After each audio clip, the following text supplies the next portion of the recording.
Hello, good afternoon. My name is Anna Yogan, and it's a pleasure to be here with you. Welcome to our program, Consciousness in Evolution. This is a project from Reaprendência International, a conscientiocentric institution dedicated to re-education and personal growth. You can find our page, Reaprendência International, at YouTube, Facebook, and Instagram. Today, we are going to talk about life skills for consciousness development. We are going to explore practical tools for self-awareness, emotional intelligence, and resilience in order to achieve personal balance and build better relationships. Wellness is a journey that includes physical and mental health, in addition to self-care activities to develop happiness, mindfulness, and resilience skills. We have the pleasure to present you Dr. Mariana. She's a she Mariana Schweitzer. She has a master's and a PhD in nursing. She's specialized in collective health by the University of Santa Catarina. She also studied traditional Chinese medicine by the Shandong University in China. She has a postdoc by the University in São Paulo, and she teaches preventive medicine at the Federal University of São Paulo, where she also coordinates a research group called Cuidar, a group that is focused on health promotion and integrative and complementary practices. She is the author of several scientific papers, and she also is the author of the book Self-Care, a dynamic approach to integral health. It has editions in Portuguese and English. So please welcome Professor and Dr. Mariana. Thank you, Anna. Thank you so much for the invitation to be part of this program and to be able to share with you all my studies and my work together with the students and researchers in the university about life skills and the importance of developing life skills for the consciousness. So it's a pleasure to be here. Today, we are thinking about new information, but it's old information at the same time. So I'll talk to you about life skills for consciousness development. Since 2021, we have started a project in the Universidade Federal de São Paulo, where we identified programs to develop life skills. And by developing life skills for young people, how these could promote better health, the quality of health and life, and also the prevention of suicide. So it's very interesting when we think about life skills, because the result of this research we did together with the Ministry of Health was the production of this comic book. It's called Workshop of Life, how to develop life skills and self-care for the young and their families. And the title of this comic book, it's because the first NGO that I started doing my volunteer work was called Workshop of Life, where I'm from. The city is called Florianópolis. It's an island in the south of Brazil. And because of my experience, my previous experience of working with young people, and then the results of this research we did for the Ministry of Health, we organized this comic book.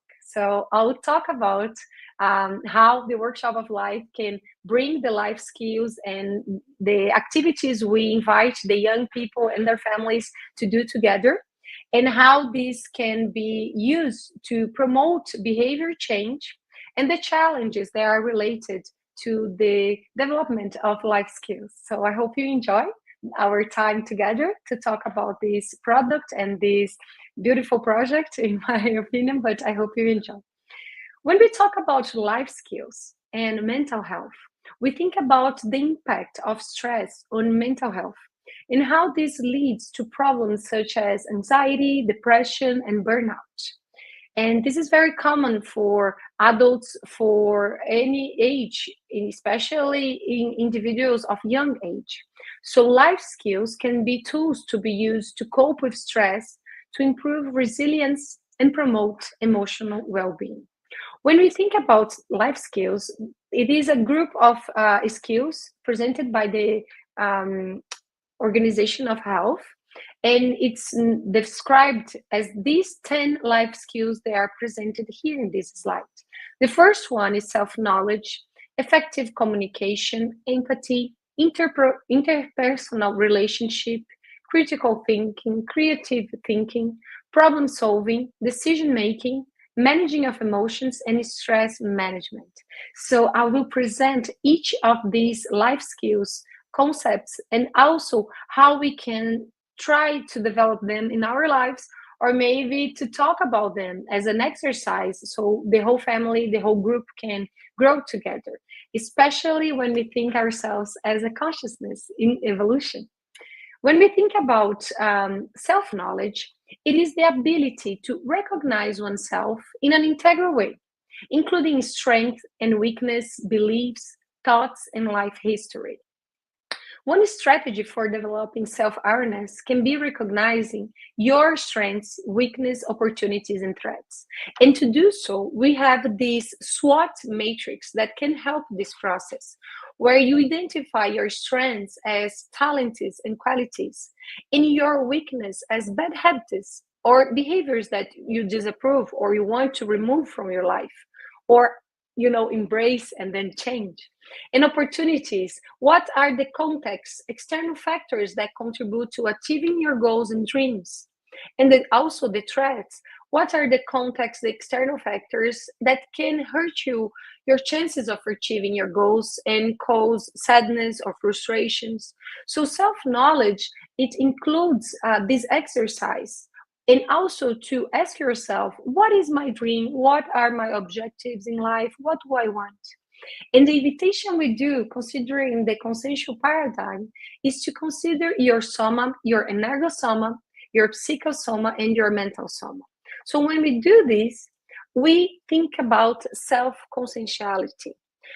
In a verbete of Professor Valdo Vieira, it's called self-consensuality.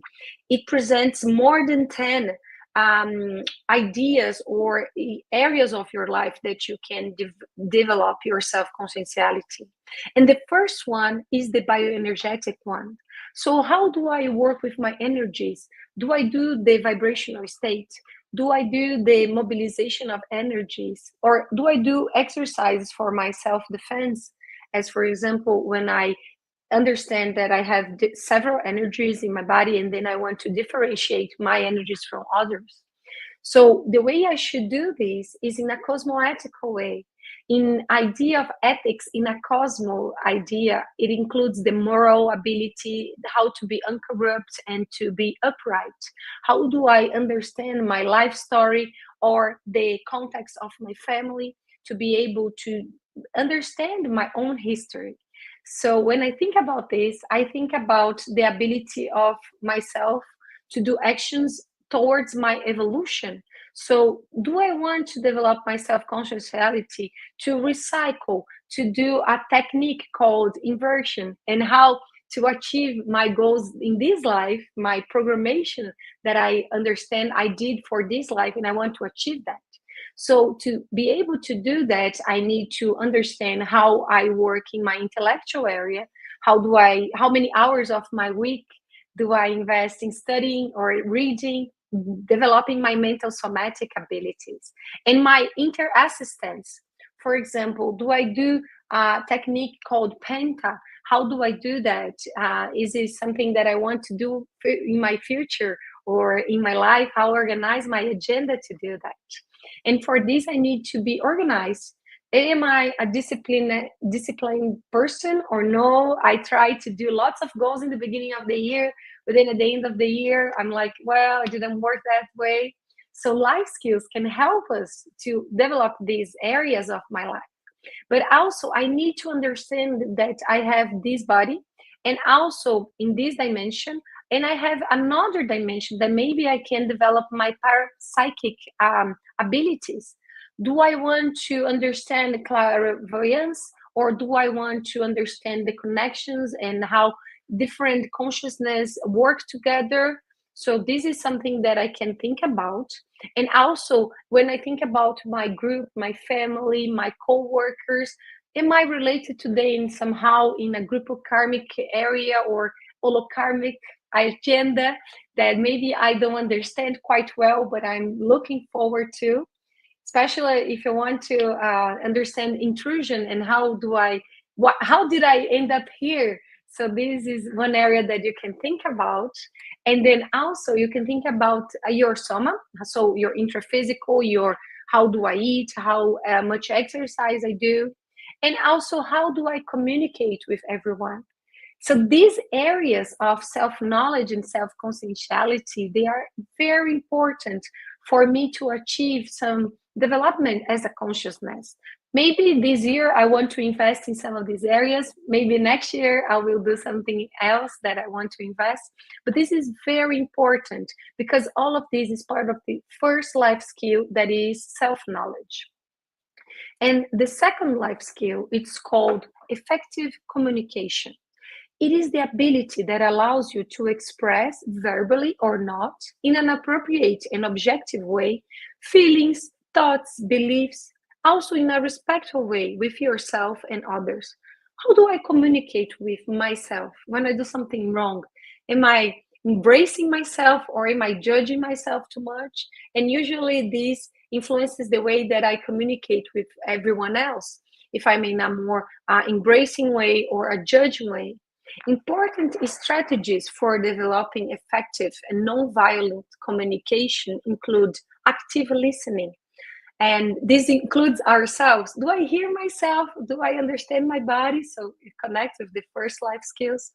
The suspension of trials. Do I judge too much? What can I do to not judge so much? I come from a family, we always learn to judge. Well, maybe I can do some meditation. Maybe I can understand how about compassion, mindfulness compassion works. And this really helps me not to judge all the time or classify or label or frame other people. So this is very interesting. And one technique, one area of communication that can really help, it's the nonviolent communication. This area was created by an American psychologist called Marshall Rosenberg. And the method is structured in 4 components. The first one is to observe what's happening, so I understand what's happening. The second one is to understand my feeling towards that situation. So by understanding my feeling, I can define my needs. And by defining my needs, what I want from that situation that is happening, I can make requests. And once I understand this structure, it can really help me how to better communicate with other people in my work area, in my family, so I can try to apply this practice. There are many videos about nonviolent communication in the internet, so you can take a look at it if you never heard about it, or if you heard about it before, maybe this year you can try to apply some of this practice. And also, when we think about communication, we could consider this. Hello, Anna. Hello, I'd like to kind of make a little association in between the 2 items that you already discussed, which is the self-knowledge and the effective communication. I mean, if you don't know yourself well enough and you do not take responsibility for your actions to look at where you are in life and see that you are responsible for the choices you make, you are not going to have an effective communication because you are going to blame your problems on others, right? And that is the biggest problem in communicating, because you are not only making a request, you are kind of demanding that the other person makes you happy and makes your life better. So that is something completely wrong, right? Mm-hmm. No, absolutely. All the life skills, they are together, because if you don't develop one of them, it's more difficult to develop the others. So when we talk about communication, we talk about self-knowledge, and we also talk about emotional intelligence, because I need to understand how do I behave when I'm hungry or when I'm sad. And this area that you invite us to think about, the blame When I blame someone else, when I judge someone else, maybe I need to go back to myself and try to develop this skill. And also, when we think about the consensual paradigm, we can think about multidimensional communication that can manifest itself through channels that go beyond the five traditional senses. I can think about telepathy, I can think about the projection of consciousness, clairvoyance, clairaudience, and examples of parapsychic faculties that allow communication between consciousness in different dimensions. So the better I can communicate in this dimension, it facilitates sometimes the way I communicate with another conscience. So the practice of consciousness projecting techniques and also the study of this area of conscienciology can help the development of paraperceptions. I myself participate of a dynamic from Ectolab where we do the parasurgery. So it is one area where we can really develop our paraperceptions because within the dynamic, we can, understand and make some hypotheses of what's going on.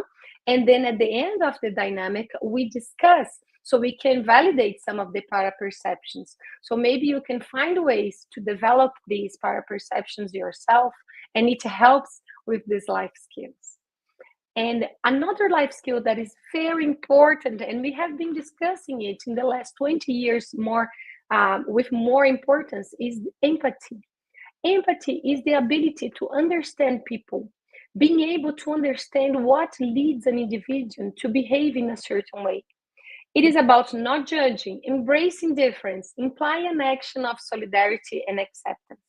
And tips for developing empathy may include promoting self-knowledge and compassion, the first life skill, practicing self-care that we have been talking about already for a long time since we published the book about self-care.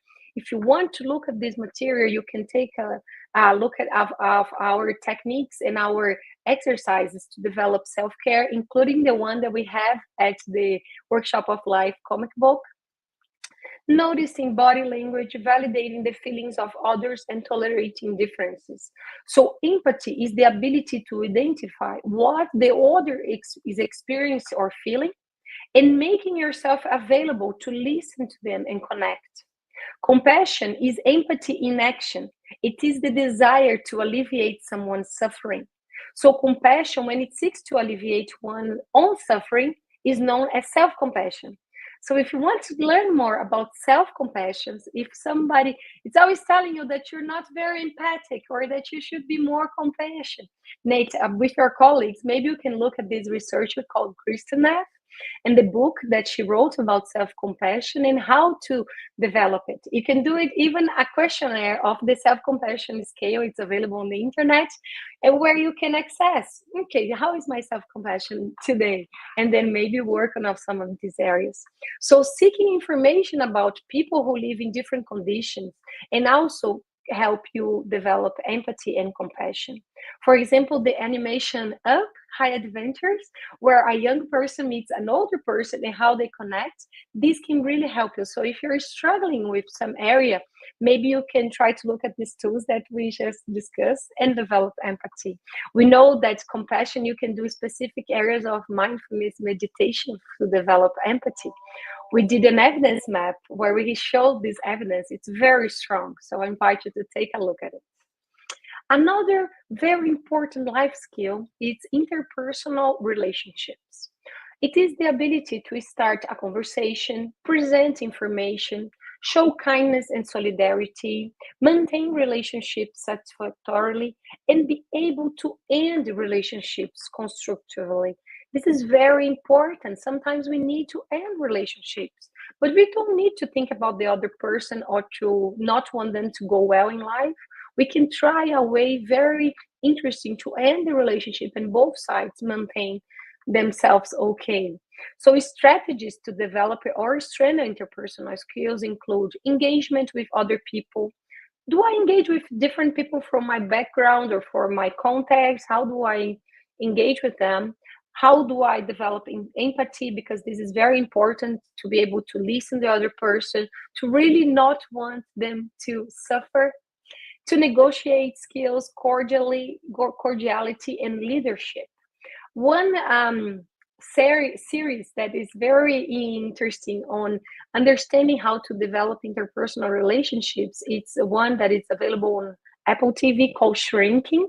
So if you want to think about interpersonal relationship, you can check this this streaming series from Apple that's called Shrinking. It's very interesting how the people in the story behave and develop these relationships, because usually complications include bullying, shyness, personal image disorders. So if you are struggling with these areas, maybe you can think about working on empathy, self-consciousness, and self-knowledge to work with this area, and then develop your relationships.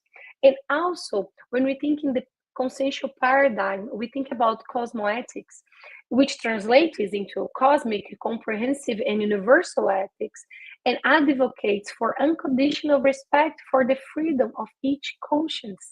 So, how do I behave with everyone else? Do I want to control what they are doing, or do I want to let them be what they want to be?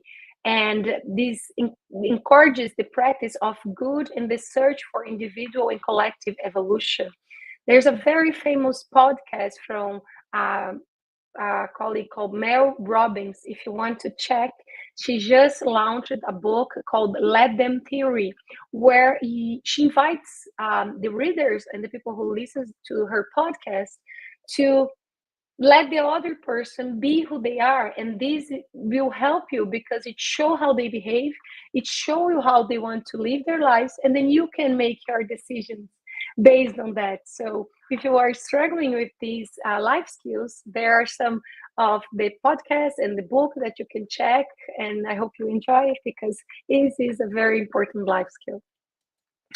And if we continue here, go ahead, I Emma. just want to go back a little bit into to the Let Them. I just read about it and I found it really very interesting, because sometimes you get very frustrated in the relationships because the other person never becomes what you expect, and you actually have to deal with your own expectations. And actually, when you do like let them be who they are, it's just a freedom for yourself as well, right?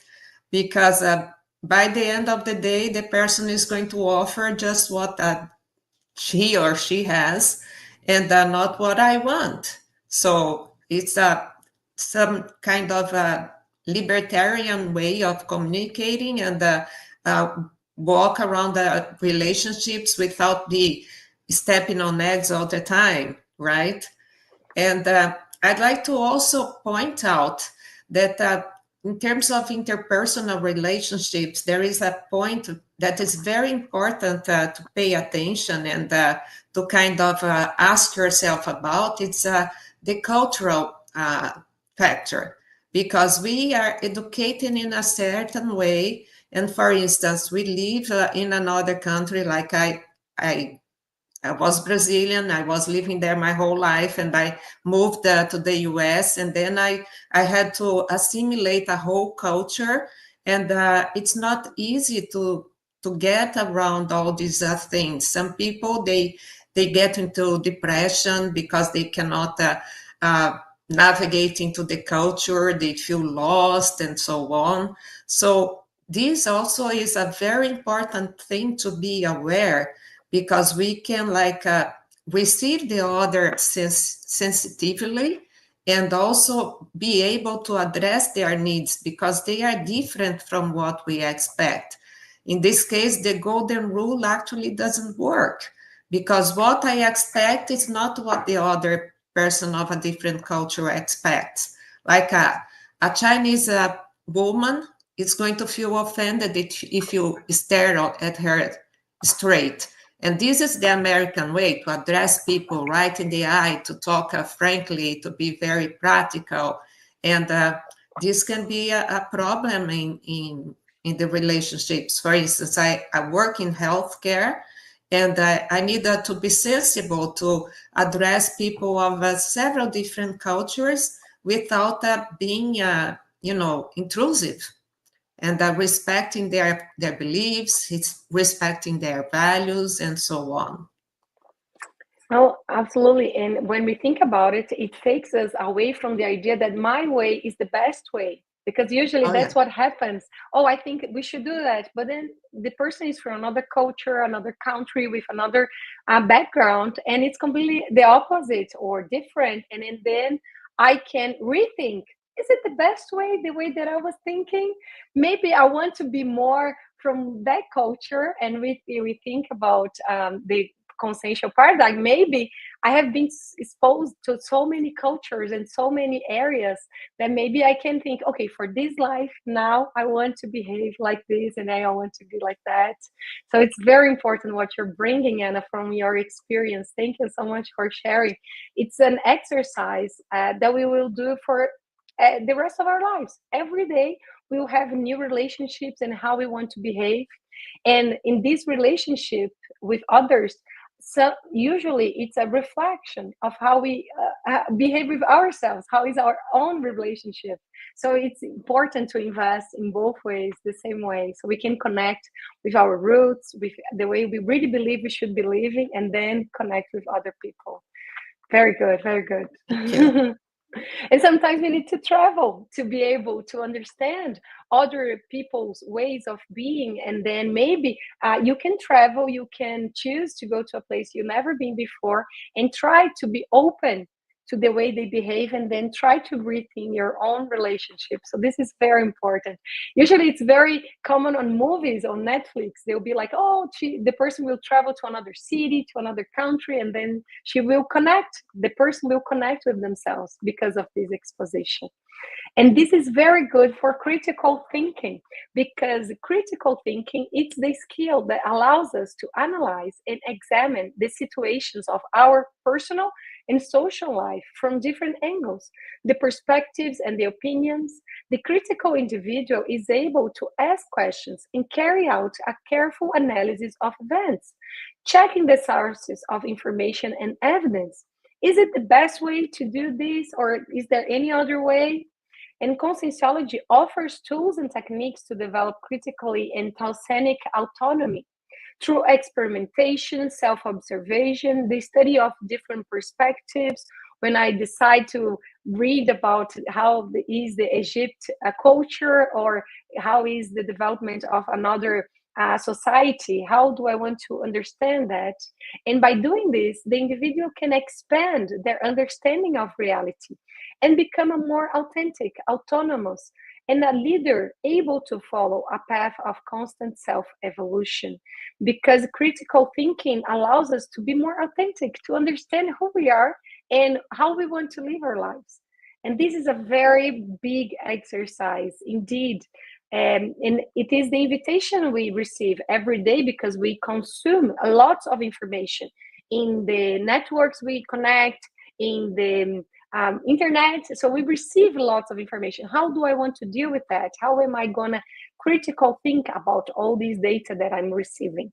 And this life skill, it's really connected with creative thinking, because it is the ability to seek alternatives through flexibility of thought, with the aim of facilitating the management of different situations. How do I behave myself in different situations? It consists of the ability to use the experience and resources of the environment to manage the process of one's own thought, the acts of imagining, inventing, recreating, and observing. And we know so far that it's very important for us to do the FOMO, the fear of missing out, because we are afraid that we're going to lose something, and then to develop the JOMO, the joy of missing out. How many hours of your day do you disconnect from the internet, from your phone, or from doing something that you need to do?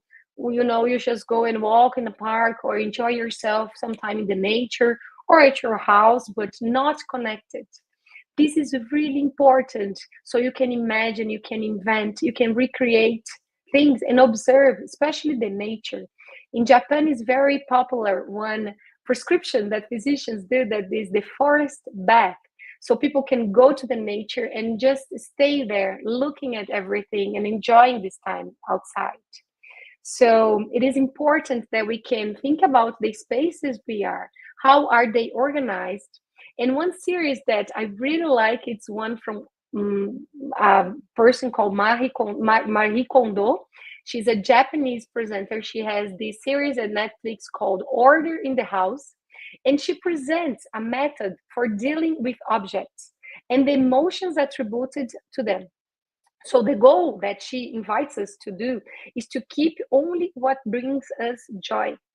This process is done from the following order: clothes first. And this can be a very big exercise depending who is doing it, because you need to look at all your clothes together, put them in a pile, and one by one you decide, does this clothes brings me happiness? Should I keep this, or should I give thank you and then donate it to someone else? And then by doing this, you develop your ability to understand the joy that this object brings to you.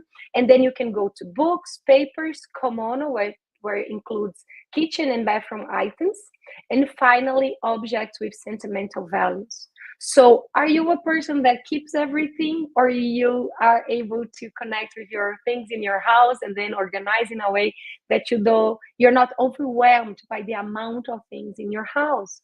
This is a very good exercise to develop creative thinking. And the idea that you can do is by first question yourself, what is the problem? How can I improve that? What are the possibilities, and how do I solve this? You can do these 4 questions for anything that appears. And when you invite yourself to question them and how you criticize, you're using the critical thinking, but also to create the possibilities. If you're finding only one answer to your problem, maybe you're not using your creativity. There are several ways to solve many problems, and all the problems can be solved. This is very important, especially when we are talking to young people. You do not need to be alone. You do not need to be abandoned. Everything that comes in life, there is a problem. Try to connect with people, the interpersonal relationships, so you can find ways out that do not include harming yourself, but connecting with everybody. So I really like the creative thinking. I do try to keep my house organized using the Marie Kondo method. I really enjoy it. And maybe if this connects with what you want to develop this year, maybe you can take a look at her material. She has a website, she has books, she has lots of things that you can check. The next life skill is problem solving. This skill requires recognizing, naming, and defining the problem, including different solution alternatives. We just talked about it. A problem is different from a conflict. In a conflict, there are parties in confrontation, and an attitude of hostility develops, negatively affecting the person or the group. But a problem is a question which needs to be answered. How do you solve your problem? How you put your problems in a way that you can find solutions? And for this, there is this group from Portugal that's called the problem solving model, where they invite us to do 4 sentences to organize our way to solve our problems. The first sentence that you can build up to understand your problem is try to express the behavior you see in the other, or what you interpret from this situation. So what are you seeing? Oh, I see that my parents don't want me to go out with my colleagues. So this is just an example. And then by seeing the problem, you ask yourself and you say what you imagine when observing the behavior, that the other's reaction or the consequences of that situation. So I imagine, for example, in this case where the parents don't allow the young to go out, I imagine my parents don't trust me. So I feel the next question, say what you feel about the other person's reaction and behavior of the situation. I feel you don't trust me to go outside with my colleagues, but I really want to go out with them, and I can, organize that I will leave at this time and then I'll be back at this time, and I will go to this place where you can call me if you want, or I'll be in the movies with them, and then from this time to this time I will not be able to answer the phone, but I'll be there, and then you can come pick me up. So by organizing these four sentences, you can organize this idea of what you're seeing, what you imagine is happening, and then how you feel and what you want. If you pay attention, it's very close to the non-violent communication.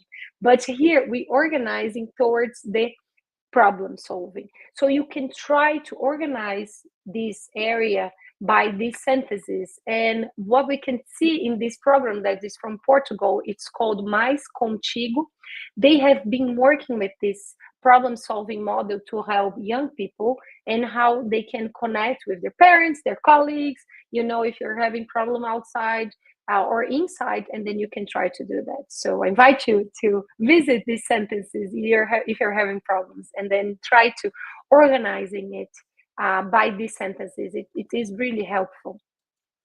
And this really helps the next life skill, because by problem solving, you can try also to develop your decision making skill. Knowing how to make decisions helps in the evaluation of advantages and disadvantages. So I can think, oh, this is my problem. I have this, and this option, because I'm using critical thinking and also creative thinking. And now I'll be able to evaluate the advantages and disadvantages, the risks and the benefits, and the ability to choose the best option. Everyone, one day of their lives, probably felt like they could not decide. I don't know what to do now. I don't know what to do today. Or I don't know what to do regarding this aspect. So we have 4 phrases that can help you to think about and to help you to do, make a decision. The first one is, what is the best thing that can happen if I make this decision? And this is a really good one, because this can invite hope to the table. And usually what we have is fear when we do a decision making, and then usually we do not connect with the hope that what's going to happen. So let hope come in. Think about what is the best thing that can happen if I make this decision. And if I cannot think about this, maybe I'm not giving too much creativity to this problem. So I need to invite imagination and think about, okay, what is the best thing that can happen? And then by doing that, I can also think about what is the worst thing that can happen if I make this decision. And I can do this in a critical way. So I can think about what is really going to happen, not what I can imagine or if I'm, going beyond, but really what is the worst thing that can happen if I do this and in a sequence of events. And then what is the best thing that I can happen if I don't make this decision? And the author that I just told you about, Mel Robbins, she invited us to think, what is that I'm going to do today that I don't want to regret when I'm 80 years old? So what can happen if I don't make this decision? Am I going to regret it when I'm older? So maybe this can help me to make a decision. And the last question, what is the worst that can happen if I don't make this decision? So they are very deep questions, but it can really help us to do decision making. And this is very important. Don't you think, Anna? I do agree with you, and I want to add a little bit of spice to these questions because of the ethics part of this whole process. Because one thing that is important if you are in doubt where to go is to analyze if it's just me that is going to be happy with this decision and I am going to be in somehow harming other people because of my decision. So this is something that also helps a lot when you are deciding, because you don't want to make something that you are going to be happy, but other people's lives are going to be destroyed or harmed or, For sure. And this is very difficult. That's why we need to include the critical thinking and the creativity thinking here. Because when I think the best thing is not the best thing for me, the best thing in general, including other people, how will they respond to that question or to that situation if I decide to go this way or this way? And this is very difficult because sometimes we need to look at our ego and think, who is making this decision? Is it me, or is it my ego or my fear of losing something? Is it, what is the emotion that is leading me to decide this way? And usually what we think when we think about emotional intelligence, we talk about don't do anything if you're overwhelmed, if you're, in a situation where you have so much emotions that you cannot decide what is the best way, because it's very difficult to do decision making when you're thinking only on yourself and not considering the rest. And cosmoethics, as you said, it's fundamental. So do the exercise. Think about the cosmoethics involved in decision making. What is the impact for this in your holokarmic history or your group of karmic history? Is it the best way? Sometimes I need to let it go. I need to let it go some ideas or some actions, because that will be the less impact that it will have in my history with my colleagues, or if they wanted me to go out something and then I accept that maybe it's the best way, they're freeing me from that situation, so I'm free to go now. So this is good. Sometimes a little hurtful at the moment, but at last, in the end, everybody wins. So decision making is a fundamental life skill, so we can behave in the best way we can do. And as I was saying, the next life skill, that is managing emotions, it is so difficult, but so important. It's the ability to recognize, name, and express emotions. It is to realize the influence of emotions and how it is possible to adapt the response, both pleasant and unpleasant emotions. I have several emotions. Here I invite you to look at the Wheel of Emotions from Robert Plutnik, and look at this. Oh, it is in Portuguese, I'm sorry, but it's very easy to look at the internet if you look at, but we have the basic feelings: fear, anger, sadness, happiness, surprise, and then we have all the feelings that are related to these basic ones, depending of my context, depending how I was exposed to these feelings during my life. So emotion is an immediate reaction to a stimulus. Unlike feeling, which already involves thinking, perceiving, and evaluating something. In my daily life, I can try to identify and validate the different emotions, intensity, causes, and forms of regulation, such as breathing and meditation. These two techniques really help us to stop and then connect with my emotion and to understand what's going on. Am I hungry? Am I sad? Am I happy? What are my emotions right now? For example, the movie Inside Out, the one and the two that was just released last year, helps us to understand emotions in adolescence, but also how the parents behave, how we can help children with the personages from the movie to try them to connect with their emotions and to help them identify emotions in themselves and others, and what forms of emotional regulations we can use with children, with adolescents, with young people, with us. What do I do when I'm hungry, but I know that I need to wait until the food arrives in the restaurant? I cannot fight with nobody else. I need to wait. What am I going to do? How am I going to behave? I'm going to make the worst time of everyone at the table? How is this going to happen? So there is this author called Brené Brown. She has several books published, and the latest one that I saw that she published was this one called The Atlas of the Heart. It is a beautiful book that turned out to be a series at HBO Max where they present how many emotions we have. Oh my God. In this book, it's over 50 emotions. And when I started reading the book, I realized I didn't know many of those emotions, but I knew I had them when I read them. So we need to invite ourselves to develop this self-awareness and critical sense to identify the causes of the emotions. And the conceptual paradigm, it invites us through self-observation and analysis of our thoughts and feelings to understand how self-harassment and hetero-harassment operate in our daily lives.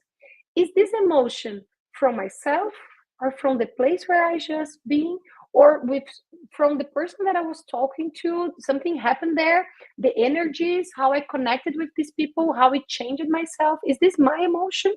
And conscienciology offers several techniques and tools to assist in this process of self-knowledge and management of emotions, such as the vibrational state, the mobilization of energy, and the dissimulation of energies, where you separate the energies from yourself and other consciousness. Also, Penta really helps us to manage these emotions. How do you feel?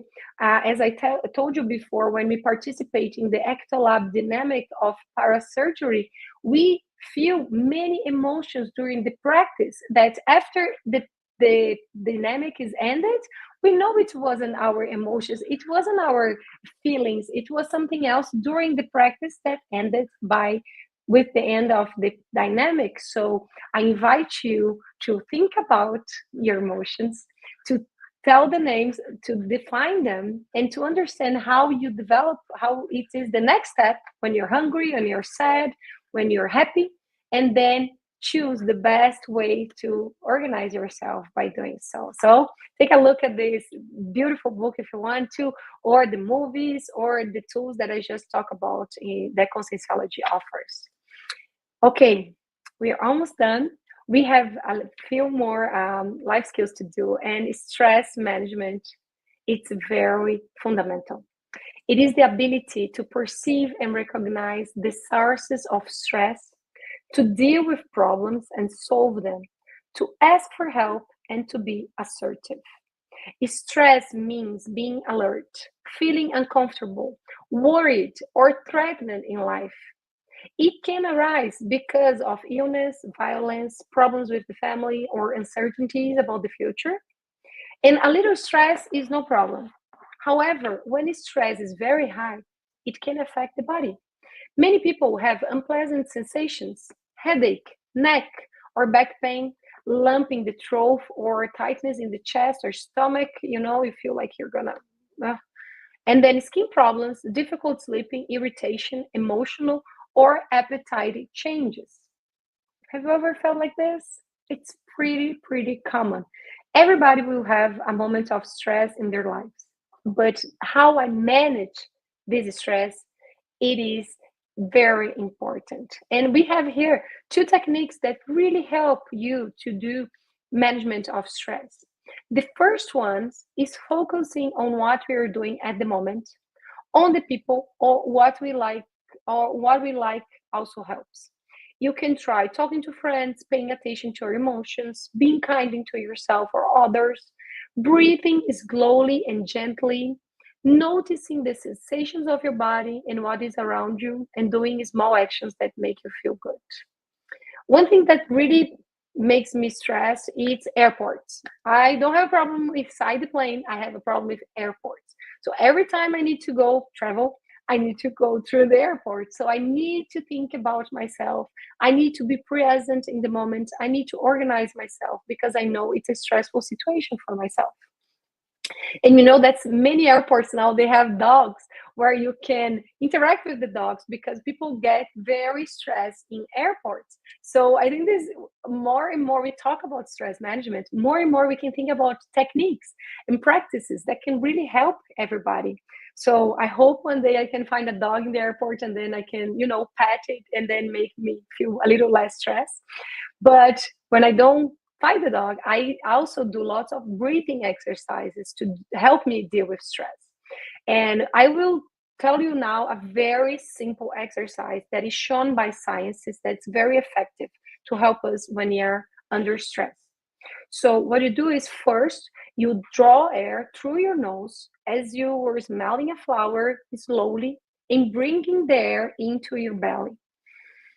So you really draw air. And it's even more effective if after you do the first draw, you insist a little bit more and you do like, and you try a little, like the most air you can draw inside your nose. And then you release the air through your mouth slowly as you are blowing out a candle until you feel your chest very empty.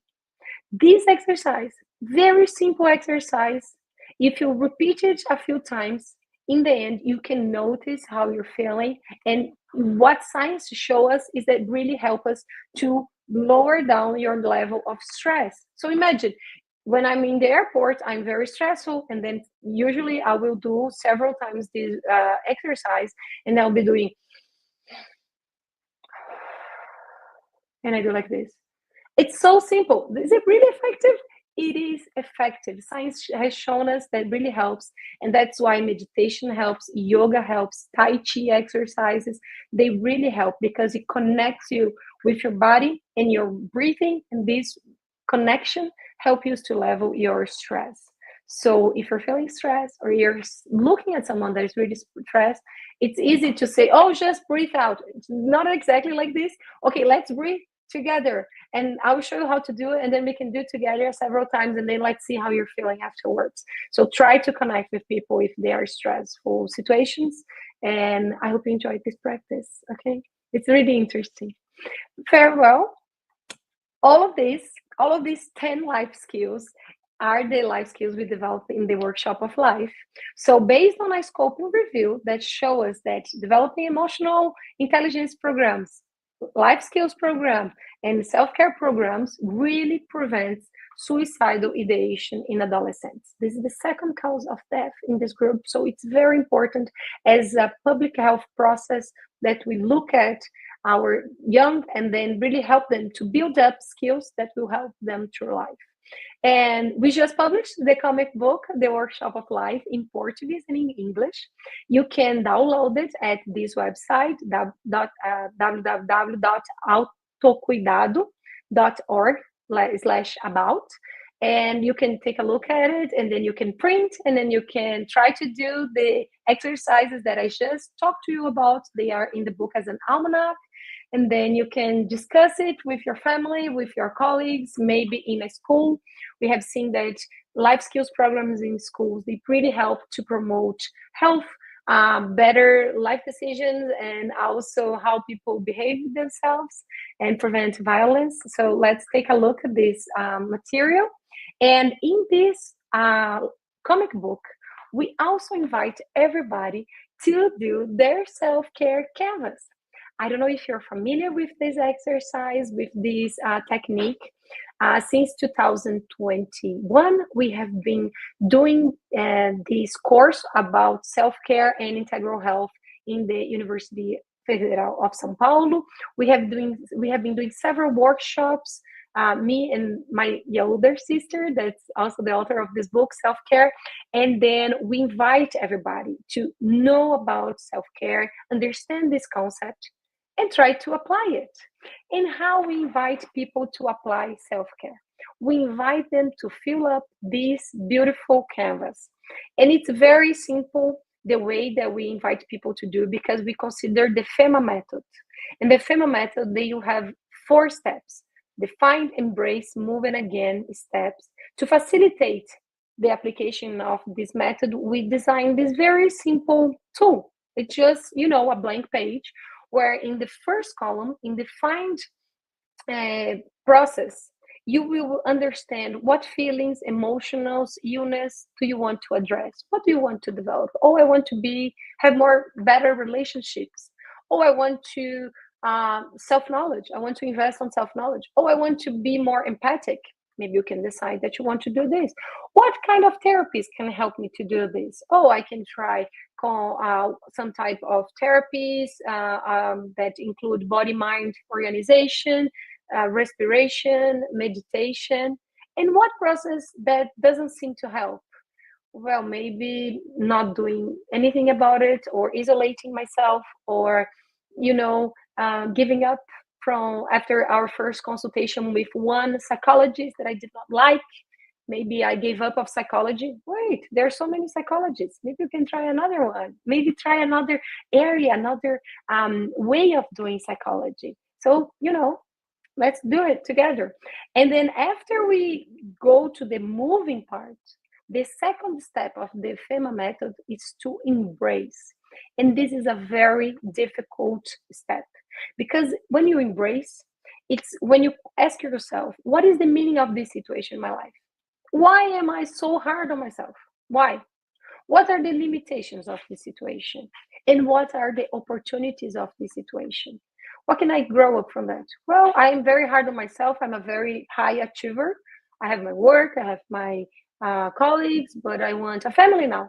So maybe now I don't want to be so hard on myself, and I want to connect with people in a different way. But this was very important for myself. but now I can reinvent it. I can recycle this skill. I can recycle my ability to do that.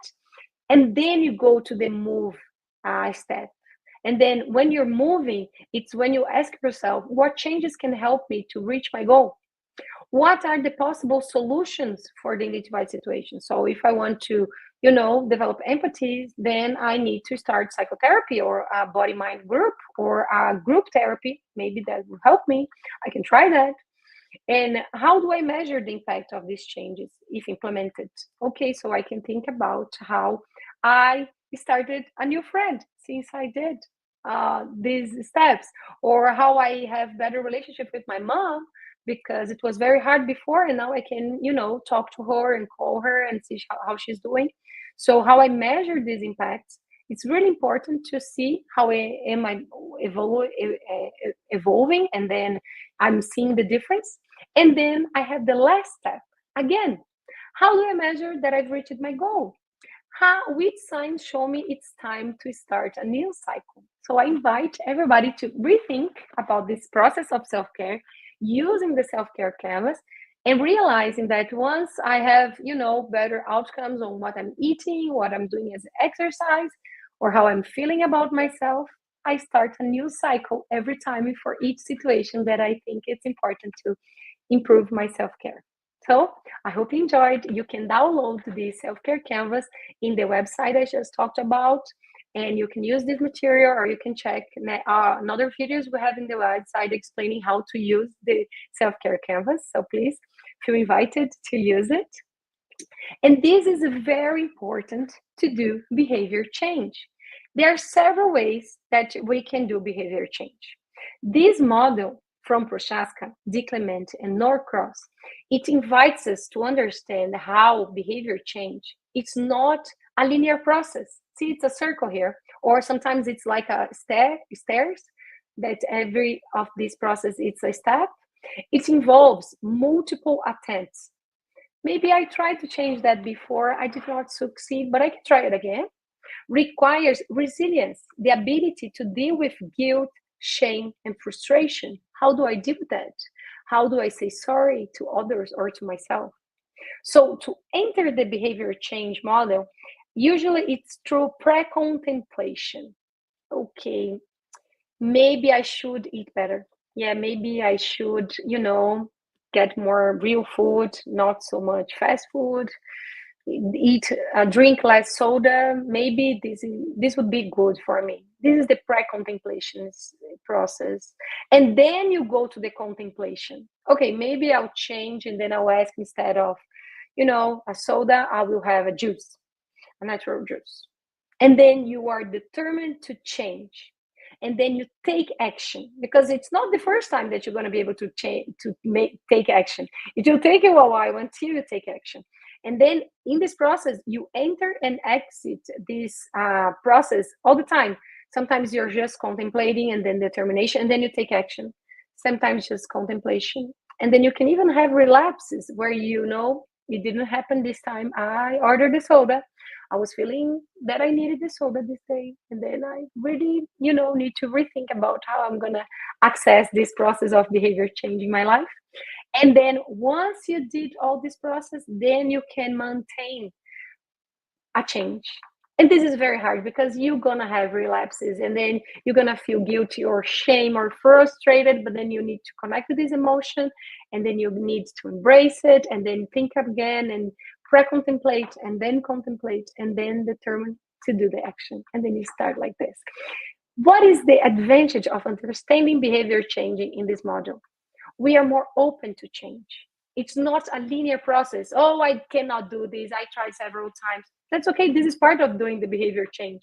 Try several times, don't succeed sometimes, try again. So this makes us very human.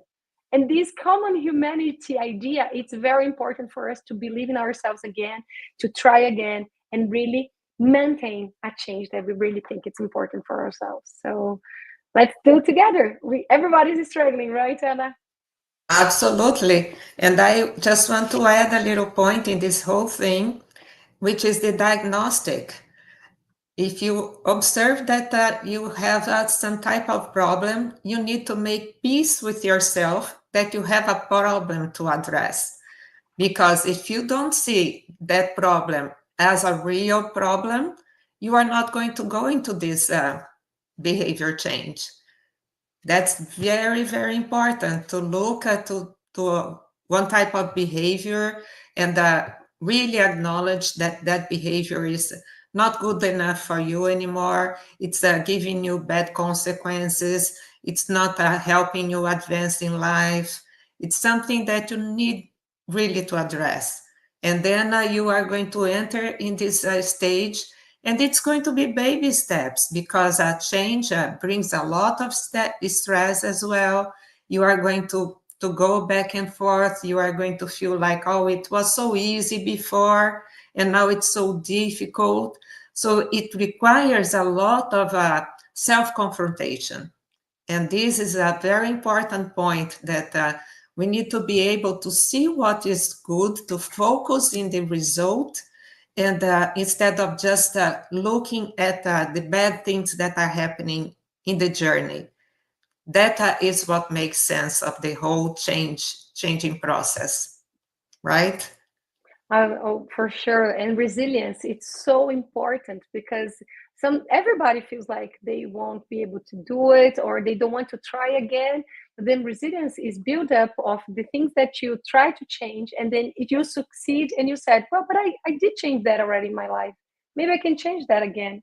And then this idea that you need to change something, the diagnosis is the first step for the behavior change, for the self-care, and how you can manage this, because all the time you're going to have things that you will be like, well, this is not working anymore, let's try again. Creativity thinking, critical thinking, let's try again, let's build up another way of living our lives, because we need to. It's our life, it's so marvelous, it's so full of possibilities and experiences. Let's try to make the best of it.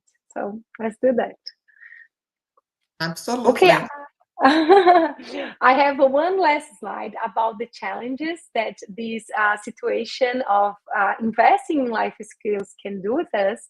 And these challenges, they include understand more about one's own body, emotions, and energies, as we just talked about it in this presentation, to broaden the understanding of life skills. So I hope this presentation helped you to broaden how each life skill is very important for us to live better our lives, more fulfilled lives with more connections, and also to try different healthcare technologies.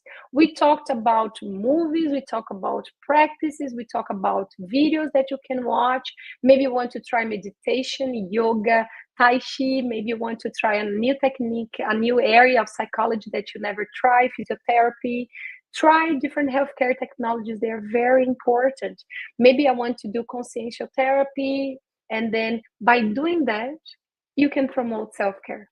So I hope you can use this presentation, these life skills, to promote the way that you care about yourself, how important you are, and make the best of it.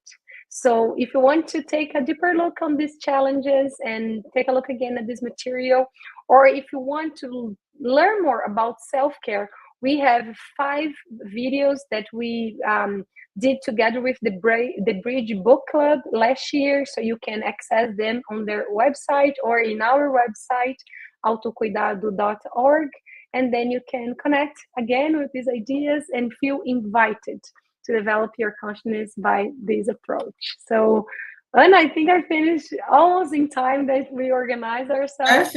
Perfect. Thank you so much for having time to be with us. And I'd like to add one thing. Apply the principle of disbelief for everything that we tell here. Please have your experiences, and this video is going to be available on YouTube. So if you have any more questions that you couldn't ask today, or if you are watching this show later, please feel free to send questions that we can help you afterwards, okay? And Thank you for joining us in this fascinating subject. Our next live will be on February 16th with Professor Eduardo Martins. He's also a book author. He has a book about consciential hygiene, and that's what we are going to be talking to him the next time. So follow us on social media, and please subscribe to our channel, give your thumbs up, and happy evolutionary journey, everyone. Thank you.